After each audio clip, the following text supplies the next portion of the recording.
So, good morning, everyone. How are you all? I hope all of you will be doing great. So, yesterday was our first class of our subject that we have started was Indian polity. Okay. Uh, Today it is going to be our second class, and in which we will cover about the what are the various sources of our constitution. Means हमारे जो constitution के अंदर हमने विदेशी जो संविधानों के स्रोत लिए गए हैं, किस संविधान से हमारे संविधान के अंदर क्या अडॉप्ट किया गया, उन सभी चीज़ों के बारे में हम आज कवर कर देंगे, जहाँ से आपको एक क्वेश्चन देखने को मिलता है। ठीक है ना। जैसे कि DPSP है, directive principle of state policy, वो किस देश से ली। फंडामेंटल ड्यूटीज़ हमने कहाँ से ली, फंडामेंटल राइट हमने कहाँ से ली, प्रेम्बल हमने कहाँ से लिया, प्रेम्बल की लैंग्वेज कहाँ से ली, किस देश से ली। तो इन सभी चीज़ों के बारे में हम डिस्कशन करेंगे। आई होप आपको कल वाली क्लास में समझ आया होगा। कल थोड़ी सी ऑडियो में प्रॉब्लम थी, आज वो क्लियर हो जाएगी। ठीक है। तो आपने रिवाइज़ भी किया होगा, मैंने जहाँ पे आपको PDF शेयर की थी वहाँ से आपने पढ़ा भी होगा। इसी उम्मीद के साथ हम स्टार्ट करते हैं सेकंड क्लास। लेकिन सेकंड क्लास से पहले मैं आपसे कुछ क्वेश्चन पूछूंगा जो हमने कल डिस्कशन किया था, because revision is the key. Revision आपको मस्ट है, करना ही करना है, चाहे आप नया सब्जेक्ट ना पढ़ें। तो मेरा आप सभी से ये सजेशन है कि नेक्स्ट क्लास स्टार्ट करने से पहले, मतलब ये क्लास देखने से पहले आप फर्स्ट क्लास ज़रूर देखें, तभी आपको अच्छे से कंसिस्टेंसी में अच्छे से समझ पाएंगे। ठीक है। सबसे पहले मैं अगर आपसे पूछूं, कल जो हमने पढ़ा था, कल हमने क्या पढ़ा था, थोड़ा सा स्टार्टिंग का देखा था हमने। ठीक है। वहाँ से मैं आपको एक क्वेश्चन पूछता हूँ कि ना, हमारी जो संविधान सभा थी, संविधान सभा के अस्थाई और अस्थाई मीन्स टेम्परेरी एंड बाद में स्थाई अध्यक्ष कौन बने थे, इन दोनों के नाम आपको कमेंट में लिखने हैं। ठीक है, पक्का लिखना कमेंट के अंदर आपको। कल में एक ने भी कमेंट नहीं किया। जो भी क्लास देखते हैं वो कमेंट पक्का करें। ओके, ये क्वेश्चन आपको लिखना है कमेंट बॉक्स में। ठीक है। और दूसरा जो क्वेश्चन है वो क्या लिखना आपको, वो लिखना है, मतलब उसका आंसर क्या बताना आपको कि ना, एक ड्राफ्टिंग कमेटी बनी थी ना, ड्राफ्टिंग कमेटी कब बनी, इसकी डेट और इसके हेड कौन थे और इसके अंदर कितने मेंबर्स थे, ये भी आपको कमेंट करना है। ओके, अब हम स्टार्ट करते हैं अपनी सेकंड क्लास। सो आज हमारा टॉपिक क्या है कि what are the foreign sources of our constitution, मतलब हमारे संविधान के अंदर हमने विदेशों से जो भी चीज़ें ली हैं, जो हमें अच्छी लगी हैं, उनको हमने अडॉप्ट किया है। तो किस देश से हमने क्या चीज़ें ली है, उनके बारे में हम डिस्कशन करेंगे। ठीक है। सबसे पहले देखो, ब्रिटेन, जिसके हम गुलाम थे ना, अधीन होते थे, उस देश से हमने क्या क्या लिया है। सबसे पहले तो सिटीजनशिप ली है, मतलब नागरिकता, है ना। मतलब हमारे देश के अंदर कैसी नागरिकता है, सिंगल सिटीजनशिप है। अब आप समझोगे इसका क्या मतलब होता है। जैसे हमारे देश के अंदर ना ऐसे है कि हम भारत देश के नागरिक हैं, हम ऐसी नागरिक नहीं बोले जाते कि हरियाणा से हैं के नागरिक हैं, हम मेघालय के हैं, झारखंड के हैं, नहीं, हम सिर्फ हमारा देश है भारत और यहाँ के हम नागरिकता है, मतलब सिंगल सिटीजनशिप है। अब आप सोचोगे सभी देशों में ऐसा होता है, नहीं, ऐसा नहीं होता। कुछ देश ऐसे हैं जहाँ के अंदर डबल सिटीजनशिप मिलती है, जैसे USA, United states of America. वहाँ के अंदर क्या है कि आपके पास में ड्यूअल सिटीजनशिप का कंसेप्ट है। मीन्स एक तो आपको स्टेट की सिटीजनशिप लेनी पड़ेगी, एक कंट्री की। ओके, लेकिन अपने देश में कैसी नागरिकता है, सिंगल सिटीजनशिप है। और कहाँ से ली है, ब्रिटेन से। ओके, और ब्रिटेन से हमने क्या लिया है, पार्लियामेंट्री फॉर्म ऑफ गवर्नमेंट, मतलब संसद ही हमारे देश को चलाएगी, वो भी लिया हमने। तीसरा लिया रूल ऑफ लॉ, मतलब विधि का शासन, मीन्स जो भी रूल बनेगा ना वो सभी पे इम्प्लीमेंट होगा, वो भी हमने लिया ब्रिटेन से। लॉ मेकिंग प्रोसीजर, कानून हम कैसे बनाते हैं उसका प्रोसीजर भी हमने कहाँ से लिया, ब्रिटेन से। कानून बनाना मतलब सबसे पहले हमें कोई भी बिल लेके आते हैं लोकसभा में या राज्यसभा में, उसके बाद में प्रेसिडेंट हमें सिग्नेचर करते हैं, वो वेरीफाई करते हैं, उसके बाद में ये पास होता है सभी सदन से, उसके बाद में इम्प्लीमेंट होता है। ये प्रोसीजर भी हमने कहाँ से लिया, ब्रिटेन से लिया। उसके बाद में जुडिशियल रिट्स, रिट क्या होता है आगे हम पढ़ेंगे। जैसे दो आर्टिकल आप याद रखें, अभी से थोड़ा सा दिमाग में आएगा आपके। Article number 32 and article number 2 to 6, दोबारा से बोलिए, आर्टिकल नंबर 32, जो कि रिट मतलब आपके संवैधानिक अधिकार छीन जाते हैं, उनके खिलाफ आप रिट लगा सकते हो, मतलब शिकायत कर सकते हो कहाँ पे, सुप्रीम कोर्ट के अंदर, कि इस आर्टिकल के तहत article 32 and other article is 2 to 6 मतलब 226 आर्टिकल, उसके तहत आपके संवैधानिक अधिकारों का उल्लंघन होता है, फंडामेंटल राइट्स का, तो आप हाई कोर्ट में भी जा सकते हो। किस आर्टिकल के तहत? आर्टिकल 2 to 6 के तहत। Okay, article number 32 for the supreme court and article number 2 to 6 for the high court. Okay, ये लिखा भी हुआ है, देखो मैंने, आर्टिकल 32 आर्टिकल 2 to 6। ओके, और एक चीज़ हमने ब्रिटेन से की है, रिट वर्ड भी हमने कहाँ से लिया? ब्रिटेन से। अब देखो दोबारा से, सिटीजनशिप ब्रिटेन से लिया हमने, ठीक है। Parliamentary form of government, rule of law, law making procedure, judicial writ, और इसके अंदर 2 आर्टिकल बहुत ज़्यादा इंपॉर्टेंट है। ओके, और ये आर्टिकल जो 32 है, इसको संविधान की आत्मा कहा है, ये क्वेश्चन आता है। आर्टिकल 32 को संविधान की आत्मा किस महान पुरुष ने कहा? आप बोलोगे डॉक्टर B.R. अम्बेडकर ने कहा। और B.R. अम्बेडकर किस कमेटी के हेड थे? ड्राफ्टिंग कमेटी के हेड थे। और वो कब बनी थी? 29 अगस्त 1947 को बनी थी। और इसके अंदर कितने मेंबर होते थे? 7 मेंबर होते थे। ओके, समझ में आया होगा। ये हम अपना कंप्लीट हो चुका है, कौन सा? ब्रिटेन वाला। अब है USA, United states of America. यहाँ से क्या लिया हमने? प्रेमबल लिया है। आपने NCERT की बुक पढ़ी होगी, उसके अंदर पहला पेज होता है we the people of India, वो वाली प्रस्तावना हमने कहाँ से ली है? USA से ली है। दूसरा क्या है? Fundamental rights. देखिए 2 चीज़ें अलग होती है, एक तो फंडामेंटल राइट होता है, एक ड्यूटीज़ होता है। ड्यूटीज़ तो हमने लिए हैं रशिया से, लेकिन राइट अधिकार हमने कहाँ से लिए? USA से। बहुत बार क्वेश्चन आया है ये, fundamental rights are taken from which country? आप बोलोगे US से। अगला है post of an elected president, मतलब हमारा जो राष्ट्रपति होता है, हम चुन के भेजते हैं ना, तो वो भी कहाँ से लिए पोस्ट हमने? USA से। इम्पीचमेंट ऑफ प्रेसिडेंट मतलब राष्ट्रपति का महाभियोग, महाभियोग के बारे में हम डिटेल में पढ़ेंगे। इनका मतलब होता है कि हटाना, राष्ट्रपति को उनके पद से हटाया जाना, उस प्रोसेस को बोलते हैं महाभियोग। ये भी हमने कहाँ से लिया? USA से। इंडिपेंडेंट जुडिशरी, हमारे देश के अंदर हमने कल पढ़ा था ना, 3 अंग हैं, executive, legislature and judiciary. Judiciary independent रखी गई है, और ये चीज़ें हमने कहाँ से ली है? USA से।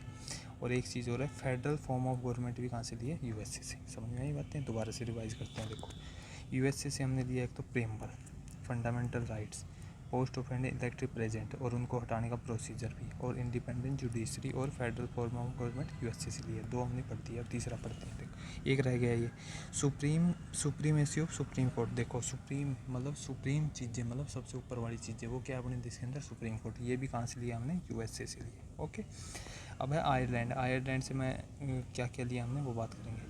कॉन्स्टिट्यूशन का पार्ट जो 4 है, उसका नाम है DPSP, मतलब directive principle of state policies. ये हमने कहाँ से लिए हैं? आयरलैंड से लिए। और क्या लिया है? Election process of president, president वाला इलेक्टिव प्रेसिडेंट का प्रोसीजर तो लिया हमने USA से, लेकिन उनकी इलेक्शन की प्रोसेस कैसी होगी वो हमने लिया है आयरलैंड से। और क्या है? Appointment of 12 members in Rajya Sabha by president. आप सभी को पता होगा कि जो अपने राष्ट्रपति होते हैं ना, वो 12 पर्सन्स को नॉमिनेट करते हैं, मतलब खुद की इच्छा के अनुसार, कि भाई आप सभी राज्यसभा के सदस्य बन सकते हो, ठीक है। उनका आधार भी होता है, वो कला, साहित्य,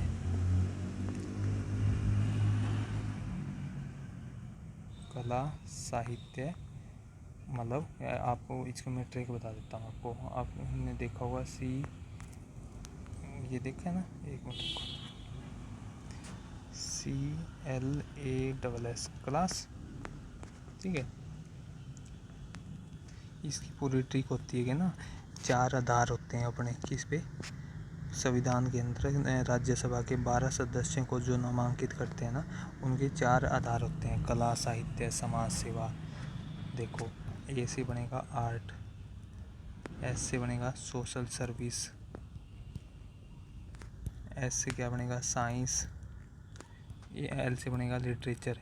मतलब जो लोग इन चीज़ों से संबंध रखते हुए ना, उन्हीं से संबंधित 12 सदस्यों को राज्यसभा के अंदर नामांकित किया जाता है। ओके, अब आयरलैंड भी हमने पढ़ लिया। क्या पढ़ा हमने? DPSP लिया गया है, इलेक्शन की प्रोसेस कैसी होगी प्रेजेंट को लिया है। 12 मेंबर्स आएंगे। देखो ये कैसे याद करेंगे? अपॉइंटमेंट, 12 मेंबर आए, आए मतलब आयरलैंड से आए। ओके, ये कहाँ से लिया? ठीक है। अब है कनाडा से हमने क्या लिया है, यूनिटरी या फेडरल पावर्स लिए हैं। दूसरे है strong centre and weak state, मतलब हमने राज्य की शक्तियाँ कम रखी हैं in comparison to centre. Okay, ये हमने कहा लिया कनाडा से। और पोस्ट ऑफ गवर्नर भी कहाँ से लिया हमने, कनाडा से। और संघवाद भी, इसको दोबारा से रिवाइज करते हैं। देखो गवर्नर का पद कहाँ से लिया है, गवर्नर को आप कैसे लिखोगे, ऐसे ही तो लिखेंगे ना, जी लिखेंगे, जी से पहले ये क्या बन जाएगा, सी। तो कहाँ से लिया है गवर्नर का पद, कनाडा से। संघवाद भी सीधा ही पूछेगा, संघवाद कहाँ से लिया है, कनाडा से लिया है। फेडरल पावर्स या स्ट्रॉन्ग सेंटर वीक स्टेट्स, ये भी कहाँ से लिया है, कनाडा से। अब देखो ये क्वेश्चन ना बहुत बार आया है, PCS एग्ज़ाम में भी आते हैं कि फ्रांस से रशिया से क्या लिया है। देखो सबसे पहले तो ना यहाँ पे एक क्रांति हुई थी, वो बहुत इंपॉर्टेंट है, डायरेक्ट स्ट्रेटेजिक जीके में ही पूछता है आपसे क्वेश्चन। क्या है, फ्रांस में क्रांति कब हुई थी, 14 जुलाई 1789। कैसे याद करोगे, 14 जुलाई, ठीक है, 1789। देखो 11 जोड़ना है सभी में, 789 कब हुई थी क्रांति फ्रांस में, 1789, अच्छे से याद करो, 14 जुलाई 1789 को हुई थी। और फ्रांस से हमने लिया क्या क्या है, आइडिया ऑफ रिपब्लिक स्टेट, मतलब गणतंत्र राज्य का विचार। सीधे कुछ क्वेश्चन पूछेगा, आइडिया ऑफ रिपब्लिक स्टेट हमने कहाँ से लिया है, फ्रांस से लिया है। फ्रांस के अंदर क्रांति कब हुई थी, 1789। ओके, फ्रांस में क्रांति कब हुई थी, 1789। दूसरे 3 शब्द लिए हमने, लाइबर्टी, इक्वलिटी, फ्रेटर्निटी, ये प्रेम्बल में भी हम पढ़ेंगे डिटेल में। इसको याद कैसे करेंगे, देखो याद करना इंपॉर्टेंट है एग्ज़ाम में, तो आपसे एग्ज़ाम तक याद भी तो रहना चाहिए जो भी हम पढ़े। सबसे पहले देखो, फिर FR, फिर, वैसे ट्रिक बता रहा हूँ मैं कॉमन सेंस की, वैसे तो गंदी सी ट्रिक है, लेकिन आपको समझ में याद होने से मतलब अपने को। F से हो गया फ्रांस, R से हो गया रिपब्लिक। रिपब्लिक स्टेट का आइडिया हमने कहाँ से लिया है, फिर से लिया, मतलब फिर फ्रांस से लिया है, ठीक है। वैसे आप ये भी याद रख सकते हो, फ्रांस की स्पेलिंग क्या है, FRANCE। फ्रांस से हमने क्या लिया है, रिपब्लिक स्टेट, ठीक है, याद हो गया होगा अब तो। 2-3 बार इन मेरी बातों को सुनोगे तो आपको वैसे याद हो जाएगा, ठीक है। अब दूसरी चीज़ क्या ली है, इसको कैसे याद करोगे, LEF। फ्रांस से हमने क्या लिया है, लिबर्टी मतलब स्वतंत्रता, इक्वलिटी मतलब समानता, F से फ्रेटर्निटी मतलब बंधुता। फ्रांस से हमने सिर्फ 2 चीज़ें ली है। 3 क्वेश्चन आपको याद रखने हैं फ्रांस से। पहला तो क्या है, फ्रांस के अंदर क्रांति कब हुई थी, आप बोलोगे 14 जुलाई 1789 को हुई थी, ठीक है। आइडिया ऑफ रिपब्लिक स्टेट कहाँ से लिया है, रिपब्लिक स्टेट का आइडिया हमने फ्रांस से लिया। 3 शब्द भी लिए हमने, कौन से, LEF, ठीक है, लाइबर्टी, इक्वलिटी और फ्रेटर्निटी। समझ में आई ना बात, ठीक है। अब देखो रशिया पे आते हैं। रशिया के अंदर भी क्रांति हुई थी, कब हुई थी, 1917 को हुई थी, अच्छे से याद कर लेना। 1947 में। फ्रांस के अंदर कब हुई, 1789। रशिया के अंदर तो काफ़ी टाइम बाद हुई है, लगभग 200 साल से कम बाद में हुई है, मतलब ना 1917। यहाँ से 3 चीज़ें हैं। फंडामेंटल ड्यूटीज़ मैं आपको बता चुका, फंडामेंटल ड्यूटीज़ कहाँ से लिए हैं, रशिया से। लेकिन आप मेरे को बताओगे, अगर आपने क्लास अभी तक ध्यान से सुनी है, कि फंडामेंटल राइट्स कहाँ से लिए थे, किस स्टेट से लिए थे, हम पढ़ चुके हैं, बताओ। वो हमने कहाँ से लिए हैं, USA से लिए हैं, ठीक है। और क्या है, पॉलिटिकल, सोशल, इकोनॉमिक, जस्टिस, मतलब न्याय लिया है 3 चीज़ों के अंदर, ये भी कहाँ से लिया है, रशिया से। अब आप कैसे याद रखो, ये यहाँ से मैं क्वेश्चन भी पूछूंगा आपसे, लास्ट में पक्का पूछूंगा, याद रख लेना अभी से ही दिमाग में बैठा लेना। रशिया से क्या लिया है, न्याय लिया है, जस्टिस लिया है, किस चीज़ का, पॉलिटिकल मतलब राजनीतिक, सोशल मतलब सामाजिक, और तीसरा क्या है, आर्थिक, ठीक है। राजनीतिक, सामाजिक, आर्थिक न्याय हमने कहाँ से लिया है, रशिया से लिया है। क्रांति कब हुई थी यहाँ पे, 1917 में। और क्या लिया था, फंडामेंटल ड्यूटीज़ लिया। और 3 तरह के जस्टिस हमने कहाँ से लिए हैं, रशिया से लिए। और क्या है, पंचवर्षीय योजनाएं भी हमने कहाँ से ली हैं, रशिया से ली। समझ में आई बातें। अब आपने यहाँ तक पढ़ लिया ना। अब मेरे को क्वेश्चन बताओ, फ्रांस की क्रांति कब हुई, आप आराम से बता दोगे कि 14 जुलाई 1789, 1789 को हुई। फ्रांस से हमने क्या 3 शब्द दिए थे, LEF, लिबर्टी, इक्वलिटी, फ्रेटर्निटी, और तो यही चीज़ें लिए थे। और क्या लिया था आपने, रिपब्लिक स्टेट का आइडिया लिया था, है ना, ठीक है। अब बताओ रशिया के अंदर रिवॉल्यूशन कब हुई थी, 1917 को हुई थी। न्याय लिए क्या यहाँ पे, कितने तरह के न्याय लिए हैं, जस्टिस 3 तरह के, पॉलिटिकल, सोशल, इकोनॉमिक, ठीक है। और पंचवर्षीय योजनाएं भी यहीं से ली, ओके, ठीक है। थोड़ा सा ये बस अपना लास्ट पेज है, ठीक है। ऑस्ट्रेलिया से हमने क्या लिया है, लैंग्वेज ऑफ प्रेम्बल। प्रेम्बल से आपको दिमाग में आएगा कि अभी हमने कुछ पढ़ा था, प्रेम्बल तो और देश से लिया, हाँ लिया और देश से, किससे लिए, यूएसए से, लेकिन उसकी लैंग्वेज कहाँ से ली है, ऑस्ट्रेलिया से ली है। Okay, relation between union and state, ये भी ऑस्ट्रेलिया से लिया है। Joint session called by president, देखो राज्यसभा विधानसभा होते हैं हमने सदन में ना, संसद में, उनको एक साथ बुलाया जाता है ना, उसको बोलते हैं जॉइंट सेशन। वो कौन बुलाता है, प्रेसिडेंट बुलाता है। और ये प्रावधान हमने किस देश से लिया है, ऑस्ट्रेलिया से लिया है। समझ में आई ना बातें, ठीक है। और देखो मोस्ट इंपॉर्टेंट, कॉन्करेंट लिस्ट मतलब समवर्ती सूची, ये हमने कहाँ से दिया, ऑस्ट्रेलिया से दिए। अपने संविधान के अंदर ना, जब संविधान बना था, इम्प्लीमेंट हुआ था 1950 को, 26 जन 1950 को, उस टाइम संविधान के अंदर 8 शेड्यूल थे और अब कितने हैं, 12 हैं। तो उन 8 में ना 7वां शेड्यूल है ना, उसके अंदर लिस्ट है, 3 तरह की लिस्ट है, सेंट्रल लिस्ट, स्टेट लिस्ट और कॉन्करेंट लिस्ट। मतलब ऐसी लिस्ट है, मतलब उनके ऊपर कानून बनाता है सेंट्रल गवर्नमेंट, वो होती है सेंट्रल लिस्ट। जिनके ऊपर कानून बनाता है स्टेट, उसको बोलते हैं स्टेट लिस्ट। और जिसके अंदर सेंट्रल गवर्नमेंट और स्टेट गवर्नमेंट दोनों मिलकर कानून बना सकती है, उसको बोलते हैं कॉन्करेंट लिस्ट। और वो हमने कहाँ से ली है, ऑस्ट्रेलिया से ली है। समझ में आई बातें पूरी। तो यहाँ से क्वेश्चन मेन क्या आता है, सबसे इम्पोर्टेंट तो ये है इसमें, कॉन्करेंट लिस्ट कहाँ से ली गई है, तो आप बताओगे ऑस्ट्रेलिया से। लैंग्वेज ऑफ प्रेम्बल भी ऑस्ट्रेलिया से, relation between union and state Australia से, joint session called by president also taken from Australia. Okay, अब है साउथ अफ्रीका से, यहाँ से दो चीज़ें ली हैं। साउथ अफ्रीका से हमने क्या लिया है, कॉन्स्टिट्यूशन अमेंडमेंट, मतलब संविधान के अंदर कुछ भी चेंज करते हैं हम for the welfare of the people, और कुछ हम अच्छे से कानून और अच्छे तरीके से इम्प्लीमेंट कर सकें, तो उसके लिए अमेंडमेंट करते हैं, मतलब संविधान को संशोधन करते हैं। वो भी हमने कहाँ से लिया, साउथ अफ्रीका से। और उसका आर्टिकल मोस्ट इंपॉर्टेंट है, याद रखना, article number 368। Article number 368 is related to constitution amendment, मतलब संविधान संशोधन से। अभी तक मैंने आपको ज़्यादा आर्टिकल नहीं बताए, 3 आर्टिकल बताए हैं, वो अपने माइंड में रिवाइज करो। आर्टिकल 32 किसके लिए था, आर्टिकल 226 किसके लिए था, आर्टिकल नंबर 368 किसके लिए था, ये तीनों आपको अच्छे से याद हो जाने चाहिए, हो भी कहीं होंगे। 368 किसके लिए है, कॉन्स्टिट्यूशन अमेंडमेंट। ये किसके लिए है, अगर फंडामेंटल राइट्स का हनन हो रहा है तो आप हाई कोर्ट जा सकते हैं। ओके, अगर फंडामेंटल राइट का हनन हो रहा है तो आप सुप्रीम कोर्ट जा सकते हो। और किस आर्टिकल को डॉक्टर BR अम्बेडकर ने संविधान की आत्मा कहा, तो आप बोलोगे आर्टिकल नंबर 32। समझ में आई ना बात, ओके।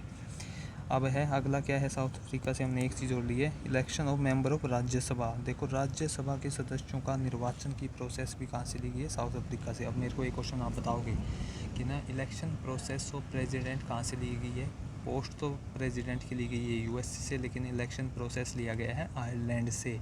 आयरलैंड से हमने एक चीज़ जो और याद की थी, आया मतलब तूफान नहीं आया, आया है 12 मेंबर राज्यसभा के, जो कि अपॉइंट करता है राष्ट्रपति ऑन द बेसिस ऑफ कला, साहित्य, समाज सेवा और साइंस से संबंधित। ओके, अब बात करते हैं हम अपने किसकी, जर्मनी से। जर्मनी से एक बात याद रखो, जर्मनी से जम गया मतलब इमरजेंसी लगी। इमरजेंसी में लोग जम जाते हैं ना, मतलब एक जगह पे है वो वहीं पे रहेंगे। तो इमरजेंसी का जो प्रावधान है हमने कहाँ से लिया है, जर्मनी से, मतलब जम गए थे सभी। ओके, और दूसरा क्या है, suspension of fundamental rights in emergency. जो कुछ हमारे को संवैधानिक अधिकार मिले हैं ना, फंडामेंटल राइट्स मिले हुए हैं, वो कुछ सस्पेंड हो जाते हैं किस टाइम में, इमरजेंसी के टाइम में। ये प्रावधान भी हमने कहाँ से लिया है, जर्मनी से लिया गया। तो आपको याद हो गया होगा, जर्मनी में मतलब जम गया क्या, जर्मनी में क्या इमरजेंसी लगी तब, ठीक है। Suspension of fundamental right in emergency. अब लास्ट अपना जापान से क्या लिया है, प्रोसीजर एस्टेब्लिश्ड बाय लॉ। बस सिर्फ एक चीज़ लिए, कुछ खास इंपॉर्टेंट भी नहीं, प्रोसीजर एस्टेब्लिश्ड बाय लॉ भी हमने लिया जापान से। अब देखो 3-4 ये डायरेक्ट क्वेश्चन पूछ लिए जाते हैं, वो भी लिखे हुए हैं मैंने, जैसे कि प्रेम्बल तो हम कल को पढ़ेंगे। भारतीय नागरिकता किस मंत्रालय के द्वारा दी जाती है, तो आप बताओगे गृह मंत्रालय के द्वारा।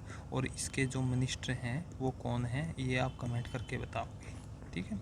और यह संविधान लागू कब हुआ था, डायरेक्ट क्वेश्चन पूछ लेता है।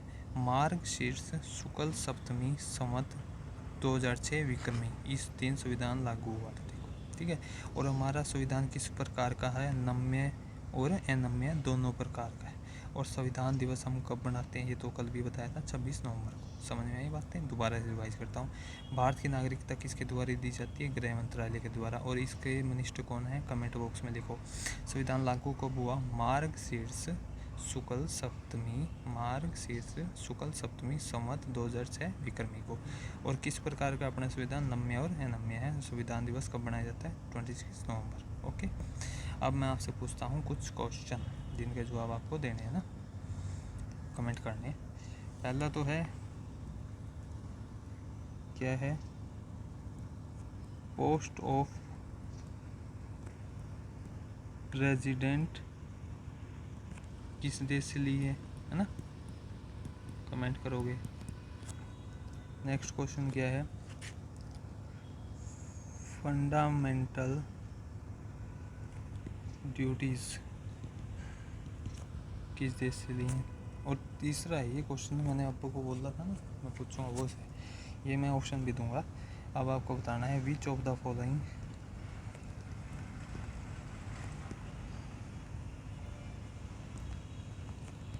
Is not a justice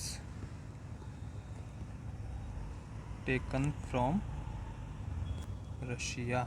Hindi में सुनो, इनमें से कौन सा न्याय रशिया देश से नहीं लिया गया अपने संविधान में? पहला क्या है?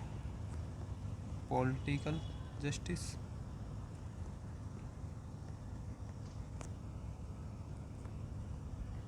Economical justice, religious justice, fourth है सोशल जस्टिस। इनमें से बताना आपको ना। ये था अपना आज की क्लास और होप आप सभी को अच्छी लगी हुई क्लास। और आप आंसर ज़रूर दीजिए और कंसिस्टेंटली देखिए। अगर बीच बीच में से क्लास देखेंगे उसका कोई फ़ायदा नहीं है, बिल्कुल भी मत देखना, टाइम वेस्ट मत करना, लगातार देखना अगर देखनी है तो। और इनके कमेंट में आंसर ज़रूर देना। Thank you very much. और इसी के साथ अपनी सेकंड क्लास कंप्लीट होती है। आप सभी को समझ आ रहा होगा। Thank you very much.